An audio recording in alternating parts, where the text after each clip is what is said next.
Invitée sur le plateau de BFM TV, l'ancienne porte-parole de Benjamin Griveaux affirme que l'AREM présentera rapidement un candidat de consensus pour défendre le même projet que l'ex-candidat. Son ton est ferme mais empreint d'une certaine émotion. Marie-Laure Harel, désormais ex-porte-parole de Benjamin Griveaux, se dit comme lui bouleversée, touchée par un sentiment d'injustice. Mais elle salue sa décision de se retirer. Une décision qu'elle juge sage. Il a eu cette conscience politique de se dire, on ne parle plus que de ça. L'heure est déjà au choix d'un successeur à Benjamin Griveaux pour La République En Marche.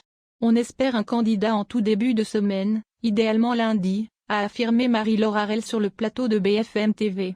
Son portrait robot est clair, il doit faire consensus auprès des différentes parties prenantes de la majorité, et pas seulement du parti présidentiel.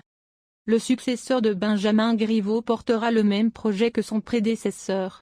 Le projet le plus abouti, estime l'élu du 3e arrondissement.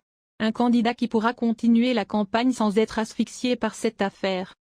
L'heureux élu pourrait être Mounir Majoubi. Le député s'est déclaré disponible. Aucune chance en revanche de rappeler le dissident Cédric Villani. Selon Marie-Laure Harel, Cédric Villani a décidé de sortir de notre circuit, c'est pas pour y rentrer par la fenêtre. Marie-Laure Harel est également revenue sur l'atmosphère qui englobe le monde politique français. Elle déplore, ce qui me choque par-dessus tout, c'est cette violence politique. On n'a pas le droit, parce qu'on n'aime pas un candidat, parce qu'on n'aime pas un parti, d'aller caillasser des permanences, de bousculer des élus qui font des réunions publiques, de jeter des choses abjectes comme ceci sur les réseaux sociaux. Sa conclusion est lapidaire, qui peut avoir envie de faire de la politique dans un contexte comme celui-là ?